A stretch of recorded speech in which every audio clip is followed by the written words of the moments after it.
US ਦੇ ਦੁਆਰਾ self defence ਜਿਹੜੀਆਂ ਸਟ੍ਰਾਈਕਸ ਆ ਉਹ ਈਰਾਨ ਦੇ ਉੱਤੇ ਕੀਤੀਆਂ ਗਈਆਂ ਆ। ਯੂਐਸ ਸੈਂਟਰਲ ਕਮਾਂਡ ਨੇ ਅੱਜ ਜਿਹੜਾ ਦੱਸਿਆ ਵੀ ਅਮਰੀਕਨ ਫੋਰਸਿਸ ਦੇ ਦੁਆਰਾ ਸੈਲਫ ਡਿਫੈਂਸ ਸਟ੍ਰਾਈਕਸ ਦੇ ਨਾਲ ਜਵਾਬ ਦਿੱਤਾ ਗਿਆ ਆ ਈਰਾਨ ਦੇ ਟਾਰਗੇਟਸ ਦੇ ਉੱਤੇ ਹਮਲਾ ਕਰਕੇ। ਇਹਨਾਂ ਨੇ ਇਹ ਦਾਅਵਾ ਕਰ ਰਹੇ ਆ, ਇਹ ਕਹਿ ਰਹੇ ਆ ਵੀ ਯੂਐਸ ਦੇ ਜਿਹੜੇ ਨੇਵੀ ਡਿਸਟਰੋਇਰਸ ਆ ਉਹਨਾਂ ਦੇ ਉੱਤੇ ਮਿਜ਼ਾਈਲਸ ਤੇ ਡਰੋਨਸ ਦੇ ਨਾਲ ਈਰਾਨ ਵਾਲਿਆਂ ਨੇ ਹਮਲਾ ਕੀਤਾ ਆ, ਤੇ ਜਿਸ ਦੀ ਜਵਾਬੀ ਕਾਰਵਾਈ ਦੇ ਵਿੱਚ ਹੁਣ ਉਹਨਾਂ ਦੇ ਇਰਾਨੀਅਨ ਪੋਰਟਸ, ਦੋ ਜਿਹੜੀਆਂ ਬੰਦਰਗਾਹਾਂ ਆ ਸਟੇਟ ਆਫ ਹਾਰਮਜ਼ ਦੇ ਵਿੱਚ ਬੰਦਰ ਅਬਾਸ ਤੇ ਕੇਸ਼ਮ, ਉਹਨਾਂ ਦੇ ਉੱਤੇ ਅਮਰੀਕਾ ਦੁਆਰਾ ਹੁਣ ਹਮਲਾ ਕੀਤਾ ਗਿਆ ਆ। ਈਰਾਨ ਨੇ ਸਵੇਰੇ ਜਿਹੜਾ ਉਹ ਆਖਿਆ ਸੀਗਾ ਵੀ ਅਸੀਂ ਯੂਐਸ ਦਾ ਜਿਹੜਾ ਪ੍ਰਪੋਜ਼ਲ ਦਿੱਤਾ ਗਿਆ ਆ ਉਹਨੂੰ ਰਿਵਿਊ ਕਰ ਰਹੇ ਹਾਂ, ਗੱਲਬਾਤ ਕਰ ਰਹੇ ਹਾਂ, ਆਪਣੇ ਜਿਹੜੇ ਵਿਚਾਰ ਆ, ਜਿਹੜਾ ਮੀਡੀਏਟਰ ਆ ਵਿਚੋਲਗੀ ਦੀ ਜਿਹੜੀ ਭੂਮਿਕਾ ਨਿਭਾ ਰਹੇ ਆ ਪਾਕਿਸਤਾਨ ਆ, ਉਸ ਨੂੰ ਅਸੀਂ ਦੱਸ ਰਹੇ ਹੈਗੇ ਆ। ਸੋ ਕਹਿੰਦੇ ਵੀ ਇੱਕ ਕੋਸ਼ਿਸ਼ ਕੀਤੀ ਜਾ ਰਹੀ ਆ ਵੀ ਇਸ ਸ਼ਿਪਿੰਗ ਲੇਨ ਦੀ ਜਿਹੜਾ ਸਟੇਟ ਆਫ ਹਾਰਮਜ਼ ਦੇ ਵਿੱਚ ਆ ਉਸ ਦੇ ਉੱਤੇ ਆਪਣਾ ਅਧਿਕਾਰਤ ਕਬਜ਼ਾ ਜਿਹੜਾ ਆ ਉਹ ਘੋਸ਼ਿਤ ਕਰ ਸਕਣ।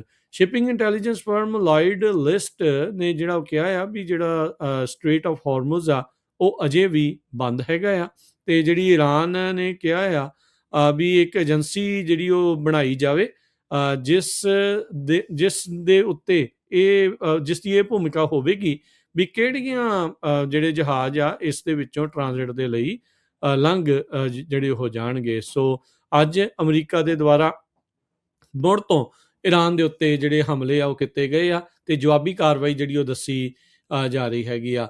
ਟਰੰਪ ਹੁਣਾਂ ਨੇ ਕਿਹਾ ਵੀ ਈਰਾਨ ਨੂੰ ਬਹੁਤ ਜ਼ਿਆਦਾ ਨੁਕਸਾਨ ਪਹੁੰਚਿਆ ਆ ਜਦ ਉਹਨਾਂ ਨੇ ਯੂਐਸ ਦੀਆਂ ਵਾਰਸ਼ਿਪਸ ਦੇ ਉੱਤੇ ਅਟੈਕ ਕੀਤਾ ਤੇ ਉਹਨਾਂ ਦੇ ਉੱਤੇ ਜਵਾਬੀ ਜਿਹੜੀ ਆ ਉਹ ਕਾਰਵਾਈ ਕੀਤੀ ਗਈ ਆ। ਅਮਰੀਕਾ ਦੇ ਦੁਆਰਾ ਇਸ ਮੌਕੇ ਨੇਵਲ ਬਲੌਕੇਡ ਸਟੇਟ ਆਫ ਹਾਰਮਜ਼ ਦੇ ਵਿੱਚ ਲਗਾਇਆ ਗਿਆ ਆ ਵੀ ਈਰਾਨ ਦੀ ਬੰਦਰਗਾਹ ਦੇ ਉੱਤੇ ਕੋਈ ਵੀ ਜਹਾਜ਼ ਉੱਥੋਂ ਆ ਜਾ ਨਾ ਸਕੇ। ਸੋ ਟਰੰਪ ਹੁਣਾਂ ਨੇ ਸੋਸ਼ਲ ਮੀਡੀਆ ਦੇ ਉੱਤੇ ਇਹ ਜਿਹੜਾ ਪੋਸਟ ਕੀਤਾ ਆ, ਤੇ ਉਹਨਾਂ ਨੇ ਕਿਹਾ ਵੀ ਇਹ ਇੱਕ ਲਵ ਟੈਪ ਆ ਇਰਾਨੀਅਨ ਪੋਰਟਸ ਦੇ ਉੱਤੇ ਜਿਹੜਾ ਉਹ ਹਮਲਾ ਕਰਨਾ।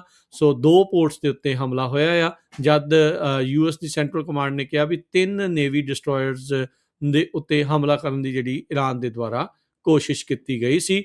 USS ਟਰਕਸਟਨ, USS ਮੇਸਨ ਤੇ USS ਰਫੇਲ ਪਰੈਲਟਾ। ਸੋ ਉਹਨਾਂ ਦੇ ਉੱਤੇ ਇਹ ਹਮਲਾ ਇਹਨਾਂ ਨੇ ਕੀਤਾ ਸੀਗਾ।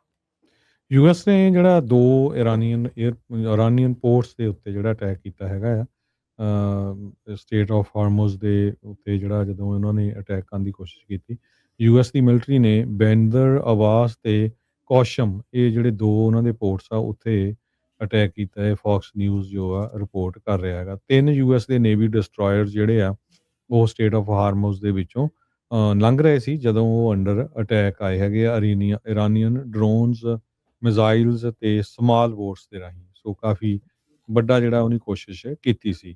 ਸੋ ਯੂਐਸ ਕਮਾਂਡ ਇਹ ਕਹਿ ਰਹੀ ਆ ਵੀ ਅਸੀਂ ਤਾਂ ਲਾਂਚ ਕੀਤਾ ਹੈਗਾ ਆ ਜਿਹੜਾ ਸੈਲਫ ਡਿਫੈਂਸ ਦੇ ਵਿੱਚ ਸਟ੍ਰਾਈਕ ਜਿਹੜੀ ਆ ਉਹ ਕੀਤੀ ਹੈਗੀ ਆ। Second round of Iranian attack ਹੋਇਆ ਇਹ। ਇਰਾਨੀਅਨ ਸਟੇਟ ਟੀਵੀ ਜਿਹੜਾ ਆ ਉਹ ਰਿਪੋਰਟ ਕਰ ਰਿਹਾ ਵੀ ਐਕਸਪਲੋਜ਼ਨਸ ਸੁਣੇ ਗਏ ਹੈਗੇ ਆ on island in state of Hormuz ਦੇ ਵਿੱਚ। ਜਿਹੜਾ ਬੈਮਨ ਪੀਅਰ ਔਨ ਕੌਸ਼ਮ ਆਈਲੈਂਡ ਹੈਗਾ ਉੱਥੇ ਇਹ ਜਿਹੜੇ ਬੜੇ ਜਿਹੜੇ ਆਵਾਜ਼ਾਂ ਆ ਐਕਸਪਲੋਜ਼ਨ ਦੀਆਂ ਉਹ ਸੁਣੀਆਂ ਗਈਆਂ ਹੈਗੀਆਂ। ਸ਼ਿਪਿੰਗ ਗਰੁੱਪ ਦੀ ਗੱਲ ਤੁਸੀਂ ਜਿਹੜੀ ਆ ਆਲਰੇਡੀ ਕਰ ਚੁੱਕੇ ਹੈਗੇ ਆ। GOP ਕਾਂਗਰਸਮੈਨ ਨੇ ਕਿਹਾ ਵੀ ਪੈਂਟਾਗਨ ਨੇ ਕੋਈ ਹਾਰਡ ਫਿਗਰ ਨਹੀਂ ਦਿੱਤਾ ਹੈਗਾ ਤੁਹਾਡਾ ਕਿੰਨਾ ਕੁ ਜਿਹੜਾ ਖਰਚਾ ਆ ਉਹ ਇਸ ਜੰਗ ਤੇ ਹੋਣਾ ਹੈਗਾ ਜਾਂ ਹੋਇਆ ਹੈਗਾ, ਪਰ ਬਹੁਤ ਸਾਰੇ ਯੂਐਸ ਦੇ ਜਿਹੜੇ ਆਫੀਸ਼ੀਅਲਸ ਆ ਉਹ ਇੰਟਰਨਲ ਅਸੈਸਮੈਂਟ ਤੋਂ ਉਹਨਾਂ ਨੂੰ ਇਹ ਲੱਗ ਰਿਹਾ ਆ ਵੀ 50 ਬਿਲੀਅਨ ਤੱਕ ਜਿਹੜਾ ਆ ਖਰਚਾ ਈਰਾਨ ਵਾਰ ਤੇ ਹੋ ਸਕਦਾ ਹੈਗਾ ਆ। ਪਹਿਲਾਂ ਇਹ $25 ਬਿਲੀਅਨ ਜਿਹੜੀ ਆ ਇਹਦੀ ਕੀਮਤ ਦੱਸੀ ਗਈ ਸੀ। ਸੋ ਟਰੰਪ ਕਹੀ ਜਾਂਦਾ, ਟਰੰਪ ਨਹੀਂ ਕਹਿ ਰਿਹਾ ਵੀ ਜੀ ਸਟੇਟ ਆਫ ਕਲੈਪਸ ਆ ਈਰਾਨ ਦੇ ਵਿੱਚ, ਪਰ ਈਰਾਨ ਵਾਲੇ ਕਹਿੰਦੇ ਵੀ ਨਹੀਂ ਅਸੀਂ ਤਾਂ ਸਾਰਾ ਕੁਝ ਸਾਡਾ ਸੈੱਟ ਚੱਲ ਰਿਹਾ ਹੈਗਾ। ਤੇ ਨਾਲ ਦੀ ਨਾਲ ਯੂਐਸ ਇਹ ਕਹਿ ਰਿਹਾ ਵੀ ਨੋਬਲ ਪੀਸ ਪ੍ਰਾਈਜ਼ ਮਿਲਣਾ ਚਾਹੀਦਾ ਹੈਗਾ